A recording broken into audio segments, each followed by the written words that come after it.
नमस्कार, मैं हूं अनिल पांडे और आज हमारे साथ मौजूद हैं ऋषि कुमार शर्मा जी। ऋषि जी, हम आपका स्वागत करेंगे और जानेंगे कि भाषाओं का क्या महत्व है, क्योंकि आप भाषा से जुड़े हैं। जी, भाषा का हर काल में महत्व रहा है और भाषा एक ऐसी चीज़ है जो दो लोगों को बहुत नज़दीक लाती है। और जहाँ तक मेरा प्रश्न है, मैं पिछले 30-35 साल से भाषा के ऊपर काम कर रहा हूँ।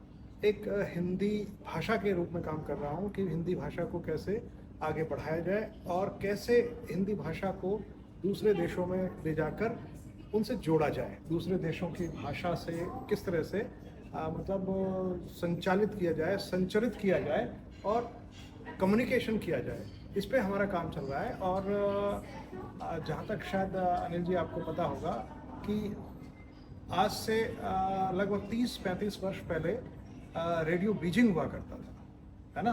जी। और रेडियो बीजिंग से बहुत सारे प्रसारण हिंदी में किया करते थे और वो भारत के लोगों के लिए, हिंदी भाषी लोगों के लिए किया जाता था और उनको मैं सुनता था।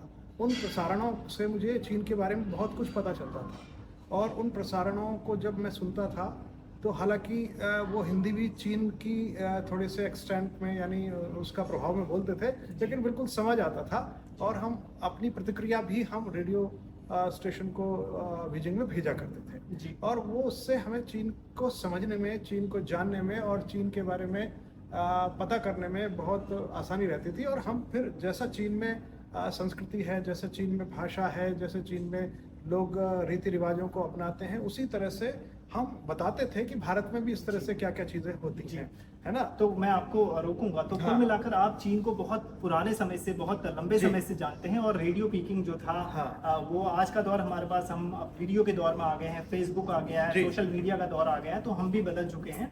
और किस तरह से चीन और भारत सहयोग कर सकते हैं भाषा के क्षेत्र में आपके हिसाब से? मुझे लगता है कि चीन और भारत को भाषा के करीब लाना चाहिए दोनों, क्योंकि हम यहाँ पर अब चीन में हैं, लेकिन हम किसी एप्लीकेशन के माध्यम से चीनी भाषा को समझ रहे हैं, परंतु बहुत सारे लोग ऐसे होने चाहिए जो चीनी भाषा सीखें। भारत में बहुत सारे लोग चीनी भाषा सीखते हैं और मुझे लगता है कि चीन में भी हिंदी भाषा के प्रचार प्रसार को विभिन्न संस्थाओं को आगे बढ़ाना चाहिए। जी, चीन में बहुत लगभग 1 दर्जन से ज़्यादा विश्वविद्यालयों में हिंदी पढ़ाई जा रही है और जो चीनी छात्र हैं वो भारत के प्रति बहुत समझ रखते हैं या जानकारी लेना चाहते हैं। हाँ, तो यदि हिंदी भाषी लोग भारत से यहाँ पर चीन में आएंगे और भाषा सिखाएंगे लोगों को, तो उसका विस्तार होगा और विस्तार होने के साथ साथ समझ बढ़ेगी।